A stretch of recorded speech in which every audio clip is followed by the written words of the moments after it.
Hello, how's it going? Are you guys good? You good? Yeah. You good? Wicked, that's good. That's the response I wanted.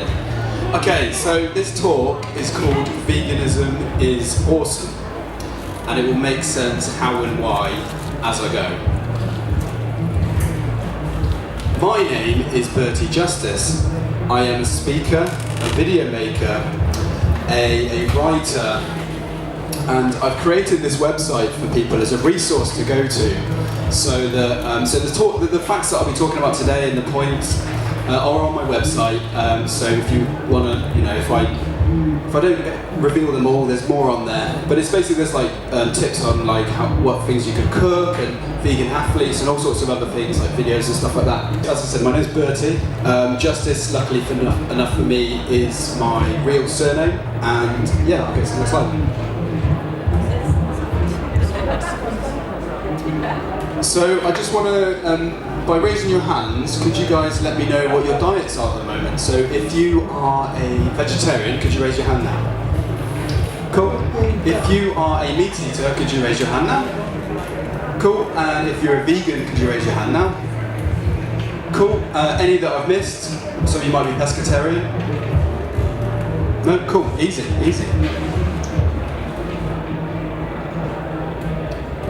What I should have said at the beginning, oh hello, is that if you ever want to get in contact with me, if I can help you transition into vegan, or if there's anything you want to know in the future, feel free to get in contact with me and I can help you out wherever possible.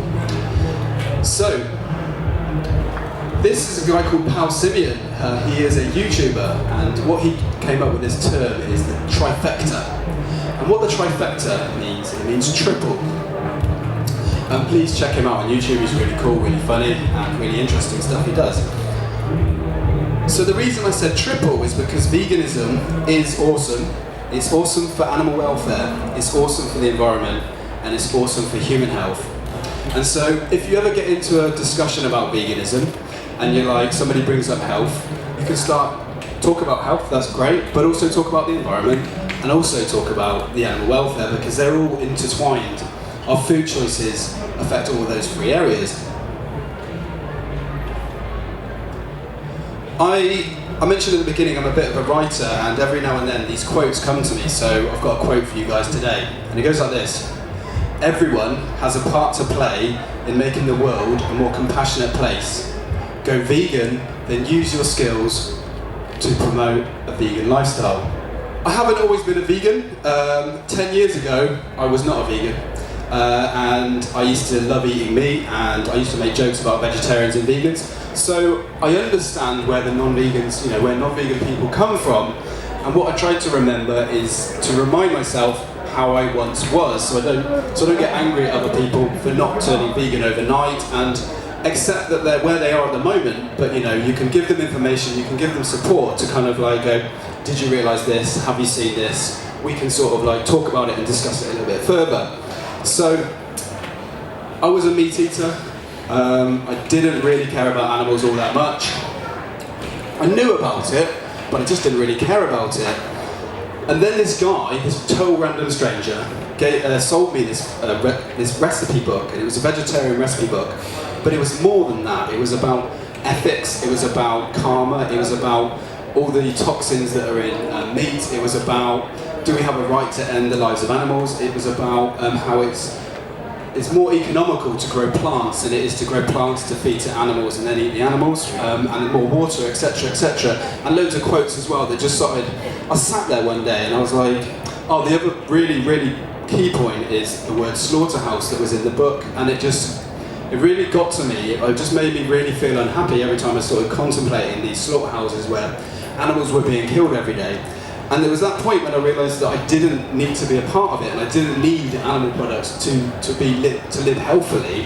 And I was like, that was the start. It was like, I can't do this anymore. It doesn't align with me. I don't want to cause harm, abuse, violate any other being if I can help it. So I was really addicted to meat and animal products. So I started off pescatarian. But for anybody else who eats meat at the moment, another option is say like chickatarian, where you'd eat in chicken or steak or whatever it is, whatever type of meat you want to leave in, do that. And then, so at that point, I was finding all these options that I could have. And it was really easy actually. So I liked mince, so I'd buy veggie mince. I liked burgers, so I'd buy veggie burgers. I really love the veggie burgers, I still do, like with the actual vegetables opposed to the ones that are mock meat, and I just had them all the time.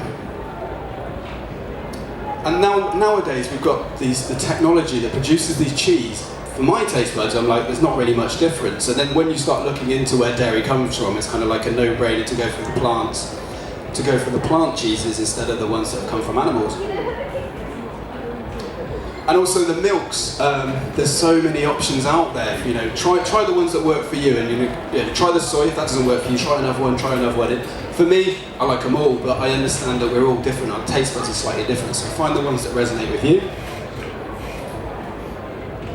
I went from vegetarian to vegan when I realised, the reasons I was going being pescatarian and vegetarian is because I didn't want to be a part of killing animals and stuff like that. So I realised that actually, if I really wanted to live that, I needed to also go vegan. So that was the next step. And then if you've been vegan for a while, I advise you to sort of do what you can to be a bit more active and spread the positive message that is veganism.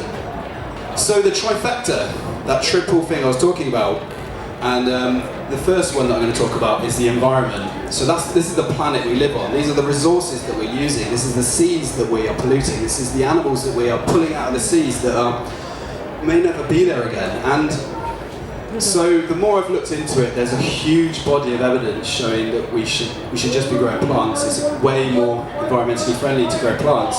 Has anybody seen Cowspiracy in the room? Could you raise your hand? Okay, good. For everybody who hasn't seen the film, please check it out. It really goes into all the facts about what I just mentioned.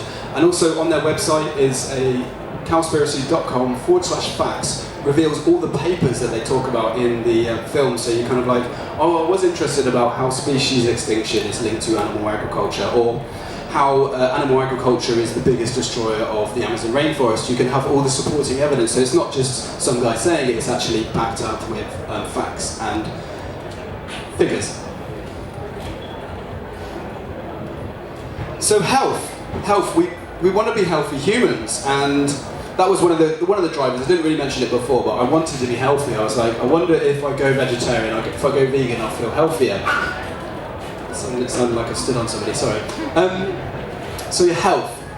We want to be healthy, and when I started, before I went vegan, I was like, oh man, what about your protein? What about all those little nutrients that I'd never really thought about before? Where am I going to get them from? But actually, the research that I've seen is that there is a source for every nutrient we need. So there's that kind of like relief. Like if you really need to get your proteins up, you can. If you really need to get your calcium levels up, you can. It's kind of like, so you don't have to think about that. And on top of that, I'm not just saying this, I'm not saying it's healthy to be a vegan. There's lots of scientific evidence to also back up that a vegan diet is very healthy. I'm just going to read two excerpts from two different groups. The first one goes like this.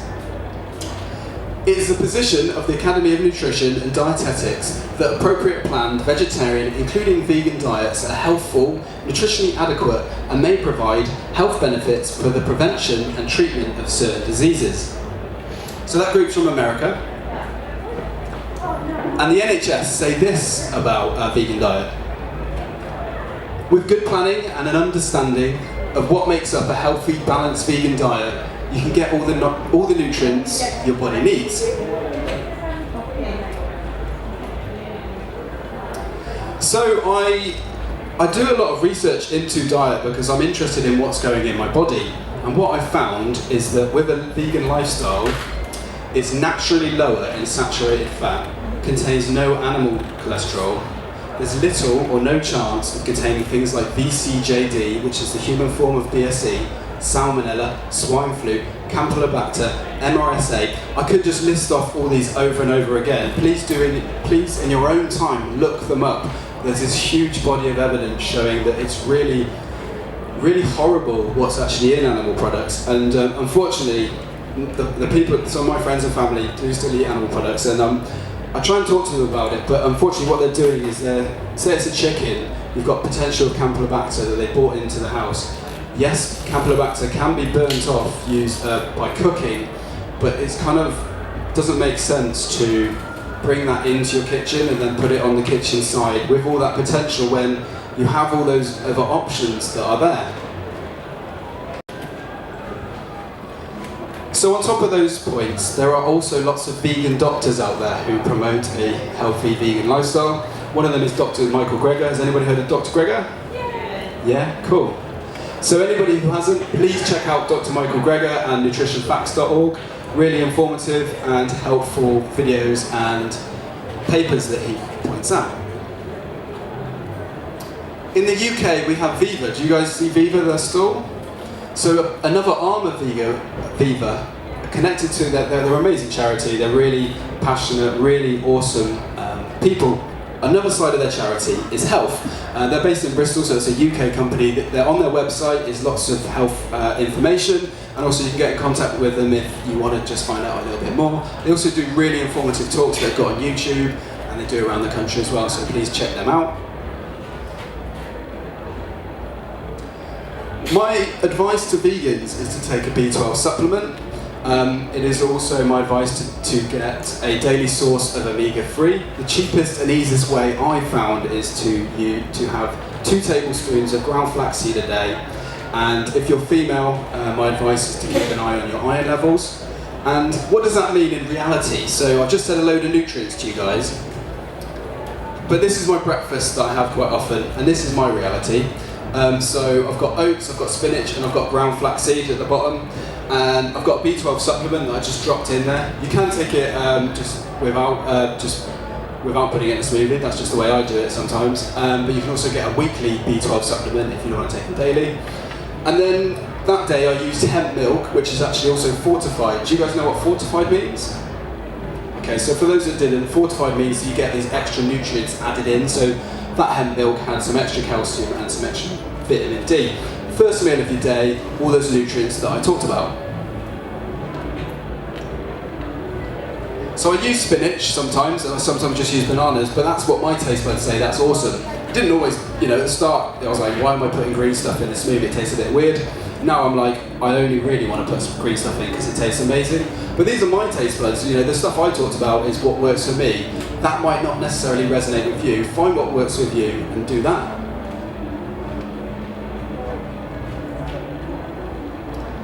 So I also used to have this misconception about vegans, this false idea that you'd be weak, you'd be slow, you'd be malnourished. In the vegan community, what we have is a huge collection of amazing athletes. I've listed some of them on my website, and on their own websites you'll be able to find out a little bit more about them, but they're just incredible people, basically. And the first one, I haven't got enough time to talk about all of them, so do that in your own time, but I am going to talk about 2 of them. This is Fiona Oakes. She is a marathoner. She also runs an animal sanctuary for over 400 animals. She's a really awesome, positive woman. If you ever decide that you want to give like a Christmas present or a birthday present as a donation to a charity, check out her stuff. It's really, really positive. So the marathon she does, not just marathons, that's one level, that's pretty intense, but she does marathons on every continent on Earth. She did this huge world record where she did a world record by doing a marathon on every continent on Earth, and on top of that she did one on the North Pole. So I said about the weakness, you're not going to get enough protein, you're not going to get enough muscle mass as a vegan. This guy's name is Patrick Baboumian. He is, in his field, he's the strongest man on Earth. He lifted a weight of 555 kilograms over 10 meters on his back. He's about my height and he only eats plants. His t-shirt's pretty cool as well. He's like, I am a vegan badass. I can't disagree with him. So the thing about veganism is there is a lot of, the reality is where animal products come from, in the majority of cases, there is abuse, and there is violence, and there is death. And I'm only going to show one image today, and I will talk about it as well, but for anybody who doesn't like graphic images, please look away now, because I understand that you're all individuals and you're at your own stages. But it is only one image, and there's lots of other stuff. When you're ready, please do look into it, but I'm just going to put it up and then I'll let you know when it's gone.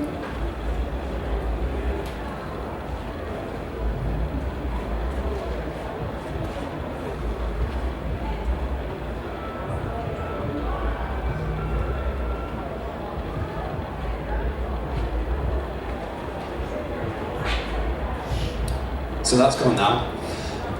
The image was of a cow having its life ended by a human hand, and because there's no nutrients we need from animals, it was needless, it was unnecessary in 2017, when we have the technology, when we have the understanding that what makes up human nutrition and human biology.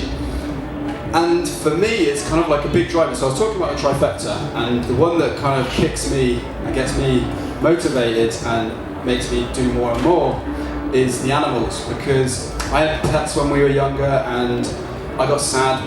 I'll tell you this story actually. So I had this dog that had been mistreated, so it had certain issues about being left in the house on its own, and so it would open doors and then jump through windows and like do whatever it could to get out of the house. And this one time we did leave the window open, and me and my brother were playing football like about 200 metres from my house, and we heard this massive yelping noise, and I was like, what is that? What is that human? What's that person doing? And we got closer to the house, and what had happened is my dog was basically caught. The window, the latch was across on the window, and the dog's leg was caught in the window. The dog was screaming, but it sounded like a human. But at that point, I was stressed and like oh my god, I need to help this dog. I need to help this dog.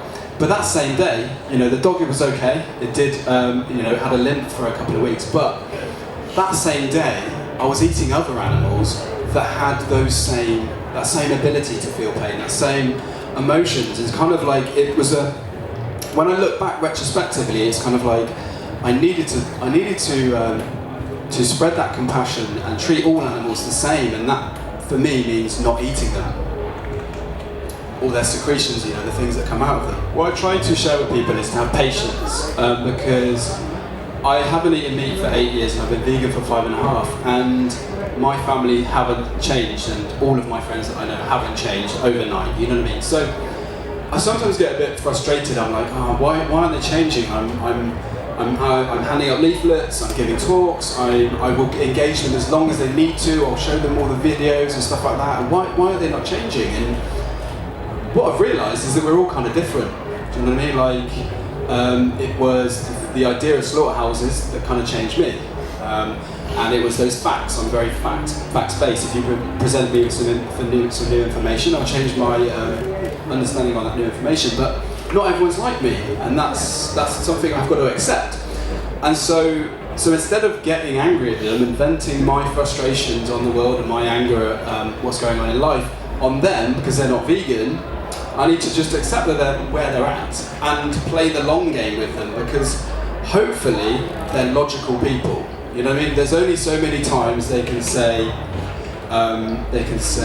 things like, what about lions? There's only so many times that they can say, my ancestors did it. And I'm like, well dude, you're using a mobile phone. Your ancestors did not use a mobile phone. Why are you picking on that one individual aspect? But the point I'm trying to make is be patient, and also ignore the aggression that gets thrown your way. You're not a punch bag, you're not a doormat. But just kind of like, don't rise to it if they're just saying some point that is just completely just horrible, really. Well, so this is an example. Recently I was handing out leaflets, and this chef says to me, shove your leaflet up your ass, I'm a chef. My response to him went like this. So I could have gone, it wasn't like that, because that didn't really get me anywhere, probably get me a punch or something. My response to him was, that's a bit weird. What do you want me to do? Do you want me to ruffle it up and put it on my bum? Do you want me to fold it? Is there not going to be some ink on the paper? And then I was like, are you a vegan chef? He didn't reply. He did not reply. He did not reply. So what I'm trying to say is, find the responses that work with you. That worked for me in that case, but also just be patient and, as I said, focus on the long game. And the thing about patience is, one of my friends had to wait 20 years for their family to change. I'm not saying that's a good time to wait, but that's people are different, and we have to just wait for them to change and encourage them as they're going, and any positives that they are doing, encourage that as well. Has anybody who's vegetarian or vegan, or has anybody been in a discussion where lions have been brought up? Can you raise your hand? Okay. So for those who haven't, people who are not vegan or vegetarian say that lions eat meat, therefore I can as well. It's like a justification. But what they don't mention is that lions sniff each other's bums to greet each other. Do you know what I mean? I've never met anybody who goes, "Can I sniff your bum? Can I sniff your bum?" Because lions do. Never. I mean, I'm 32 years old. I know I look like 21, but they don't. No one's ever said to me in all those years, and I don't think they ever will. I don't think anyone's like, yeah. Some people are weird, but I'm sure there's not that weird. But the point of me, I'm going off track a bit. But the point is, there are these weird justifications that people present to justify the violence and the abuse that is inflicted on animals. And another one is with the lions. They don't use mobile phones, they don't wear shoes, they don't wear clothes. So when people do say, "Oh, lions do that," you're like, well, you're going to take your clothes off, you're going to give up your phone, you're going to not use the internet because lions do that as well. Do you know, you've got to be consistent, you can't just pick on one. But also, zebras. Zebras are, no, it's actually zebra. I don't know why I can say it in an American way. Zebra, Deborah the zebra, here she is. She eats plants. No meat eater goes, "Oh, I should eat plants because that zebra does." They pick on they choose the lions because it backs up what they're doing at the moment. But the reality is, humans don't need animal products to survive. Let's just eat plants like Deborah. I'm going to be really quick with this one, but this is a black widow. That's the female, and that's the male. They've just made love. They've just had sex. She's put some venom into him. She's killed him, and now she's going to eat him. That's what animals do. It's kind of like you're in bed with your partner, and then so you're like, "Oh, that was good. Yeah, what are we doing later? Okay, yeah, sweet. Oh, what are you doing? Are you biting me? Oh my God, you've put something in me. I'm dying. Don't eat me." It's like it doesn't. We shouldn't do that. You know, we shouldn't copy animals just based on. We shouldn't copy animals because it backs up the way our eating habits. We have to be consistent. I was saying about people do change. So this is me. About 10 years ago, I was making a joke about dead turkeys. Ha ha, so funny. Here's me with a turkey hat, ha ha, holding these dead chickens, dead turkeys in fact. But actually, those turkeys were individuals. They had their own lives, they had their own families. But I was mocking that. I was like, yeah, I'm cool, I'm funny, blah blah blah blah. So that was me. Can you imagine me doing that now? But what that is that people do change. My thinking then is not the same thinking now, and that's why we can focus on people, the long game, and people do change. Okay, so over the years, I've met a slaughterhouse worker who's now a vegan. I've met Andrew, who's now a vegan speaker. Used to work on a big farm. We've also got Howard Lyman, who used to be a big cattle ranch owner, now a vegan speaker. And the Vegan Society at the moment are helping farmers transition to plants. So plants in the future, more economical, more compassionate. And so the Vegan Society helping farmers transition. If you want to stay as a farmer, that's cool, just grow plants instead. And on this website, humanemyth.org, there are more farmers turning their land turning it into sanctuaries and turning it into just growing plants instead. So I use social media a lot to spread the message, because I don't know how, but I know a lot of people on Facebook for whatever reason. But so I send one message and maybe like 30 people will see it. And what happens over the years, I've got into these big debates. I've wasted a lot of time talking to people who have trolled other trolling sites and then copied and pasted it just to see if they can get a reaction, etc., etc. So, Vegan Sidekick, has anybody heard of Vegan Sidekick? Okay, everybody else who hasn't heard of Vegan Sidekick, please check him out. So, all of the arguments that get presented, so grass-fed, local, organic, it's kind of like, actually, all those things, they go through the same slaughterhouses. They do still take the female calves away from the mothers cry and get sad about them leaving for the milk that we don't need, and stuff like that. And so this is just one of his incredibly witty, poignant, hits the nail on the head, perfect images, perfect in the sense that it just illustrates exactly what's happening. And please check out the rest of his stuff as well. What's his name? Vegan Sidekick. It's okay. Has anybody seen Carnage? Raise your hand if you've seen Carnage. Okay, for anybody who hasn't seen Carnage, please check it out. It's set in the future where nobody eats meat anymore, so it's a mockumentary basically. It's really fascinating, really awesome. Please watch it and share it around. Recently I've been working with a group called Devon Animal Save, and we hand out leaflets and engage the public and get them thinking, get them seeing the reality of where animal products come from and stuff like that. And alongside that, I've created this CD it's called, I'm just going to read bits of it, it's called the Why Veganism video CD, and the reason I created it is because I think the videos, if I had this at the beginning of my vegan journey, or even before it, I'd be like, that's exactly what I need. So on it, in there, it's like lots of links, lots of information, lots of helpful sites. On top of that, so there's videos, and videos can inspire, everything inspires people in different ways, but videos are a really good way. So we have Why Vegan, which is by the vegan activists, and is a powerful, educational and inspiring insight into why living a vegan lifestyle is the best thing we can do. We have the complete guide to vegan food. We have Making the Connection, which is a really inspiring short film made by the Vegan Society and Environmental Films. And we also have 2016 Exposed, which is actually compilation footage from UK farms and slaughterhouses created by Hines. So please check out all of them. I realized I had the choice every single day to save over 1,100 gallons of water, 45 pounds of grain, 30 square feet of forested land, the equivalent of 20 pounds of CO2, and one animal's life every single day. Veganism is the most powerful tool that we have for saving our planet, for ending world hunger, for improving our health when we eat health consciously, and for regaining our compassion, for becoming the people that we believe ourselves to be, good people. I have a very, very active lifestyle. I'm a retained firefighter. I'm on call 24 hours a day, 7 days a week. I always have to be armed and ready to go at all times, as well as my training. And I can honestly say that I never feel inadequately catered for on a vegan diet. I started running predominantly to raise funds for animal charities, and I started to win races, and I decided that the ultimate goal would be to run a marathon. I entered my first marathon in 2000 and I won it, and from there I just decided that this was a way forward to help more animals and to promote vegan diet. When you first go vegan, it can seem overwhelming figuring out what to eat.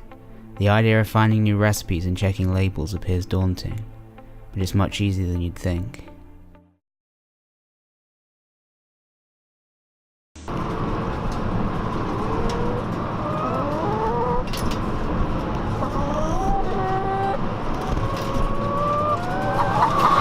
You probably thought that the cage had been banned in Britain for birds that are kept for their eggs. The battery cage has been, but look what it's been replaced with. These are so-called enrichment cages. Instead of 5 hens to a cage, which was the battery cage, there are now 40 to 80 birds in a cage. This, where I'm standing now, is one of the big producers called Bird Brothers. They've got about 450,000 birds kept in cages. They have a space that's less than the size of this postcard, more each than they had in a battery cage. Don't you think this whole thing's a marketing con? I don't know how this makes you feel, but I find this pretty hard to take. These mothers have just given birth recently, and they're in what are called farrowing crates. You can see the mothers can barely move with just the bars fit around them.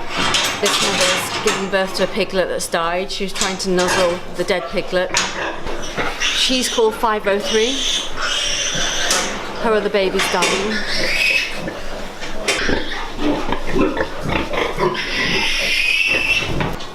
Can you imagine keeping your dog like this, or chimpanzees like this, or humans like this?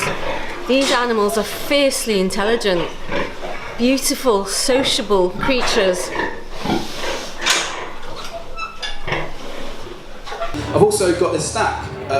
These are free for you guys to take away, and feel free to make copies of your own, put them through people's letterboxes, pass them on to anyone and everyone. What a great sales pitch that was. Here's a free product. Make copies of it.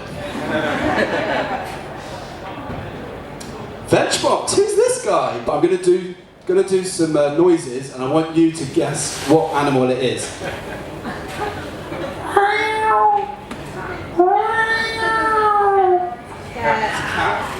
That is a cat.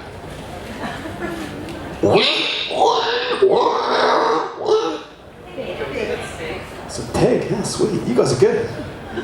And I'll try and do the pigeon properly because it didn't come out last time.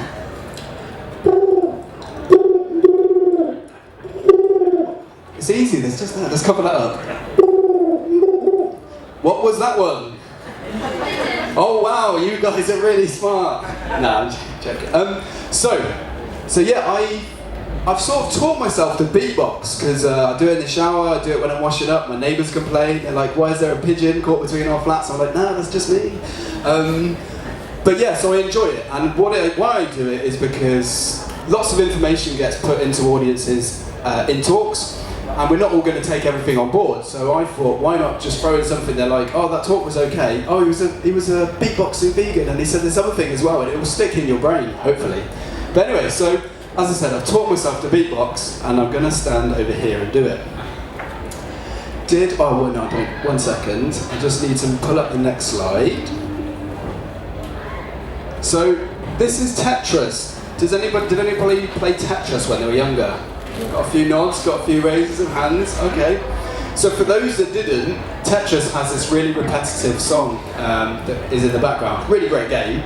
I've got to the old hummus level. You know what I'm saying? This next level is like an add-on you get from Tetris if you're vegan or interested in veganism. Only joking, I made it. But back to the talk, Bertie. Back to the talk. So the tune of Tetris goes like this. Is that coming through? No. Got to get a bit closer. Maybe it'll sound like I'm sniffing the microphone, but.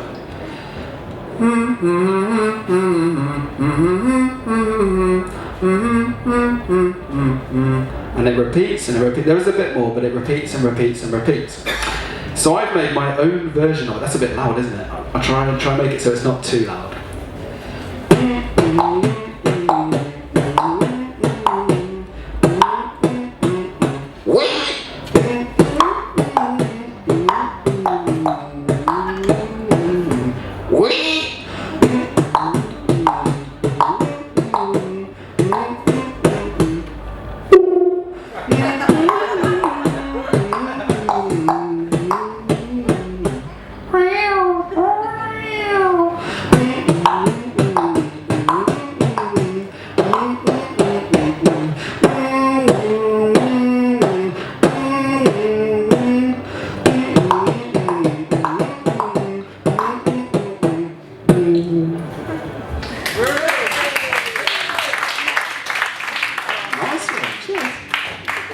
So, one thing about veganism and being vegan and spreading the vegan message is that sometimes you think, am I making any difference?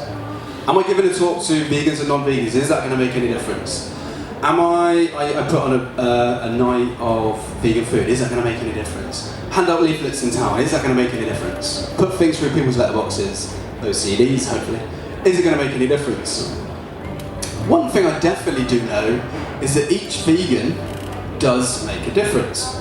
Just by being yourself, eating the food that is vegan, each year, each vegan eats 1,095 vegan meals. So, plus snacks, plus, like me, I sometimes have 2 meals in an evening, sometimes 3, depends what kind of mood I'm in. But, if we're just going on the baseline of 3 meals a day, each vegan each year is 1,095 meals. I'm 5.5 years of being vegan. The beginning of the year, 5,475 meals. And I've got several friends who are 30-year vegan pluses, so they're into the 30,000 meals. One person. There's always that notion of, yeah, you're going vegan, you're not going to make any difference, you're not going to save any animals.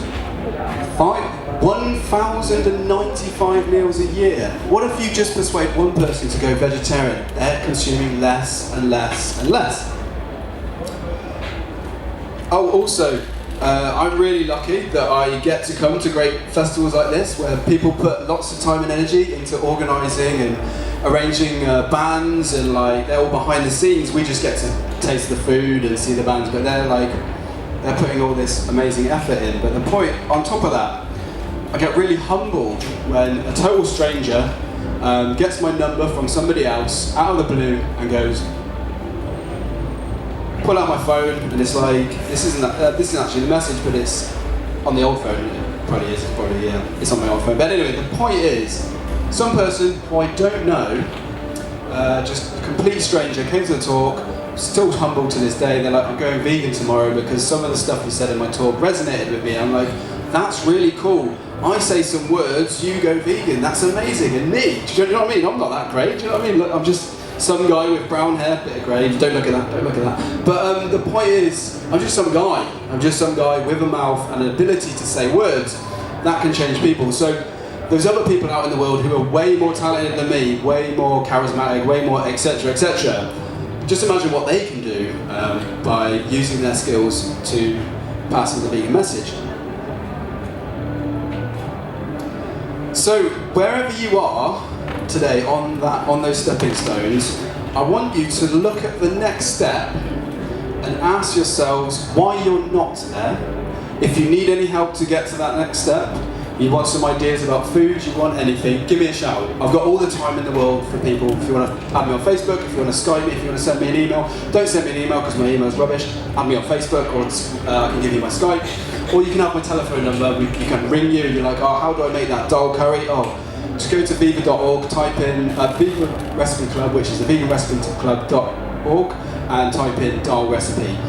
Just as simple as that, and as I said, I'm up for helping people if they want to be helped. What's the difference between a vegan and an active vegan? Oh, okay, that's a very good question. So a vegan is somebody who eats vegan food, doesn't really talk about it. When I first went vegan, I was very, you won't believe this, you're lying, I'm not lying. I was a bit shy. Why are you laughing? No, I was genuinely shy. I wasn't very confident with it. I didn't know the nutrition stuff that I know now. And so I was like, I'm going to be vegan, but I'm not really going to talk about it. I'm not going to give talks. I'm not going to make videos. So active vegan. So you're vegan, that's cool. That's really awesome. You're cooking food, and the people around you are seeing the food that you cook, and they're changing, and they're like you're planting seeds. Take it to the next level without reaching burnout. So don't spend too much of your energy too thinly. But it means use the skills that you have to pass on the message. Does that make sense? Even though it's a long answer? Alright, sweet. So I'll bring it back to the trifecta. Veganism is awesome for animal welfare, it's awesome for the environment, and it is awesome for human health. Is it still the belief that a scientific that you can't get nutrition? I'll answer that after, yeah, it's fine. So I'm going to finish with a quote that I started with at the beginning. Everyone has a part to play in making the world a more compassionate place. Go vegan, then use your skills to promote a vegan lifestyle. I was Berty Justice, you were a great audience.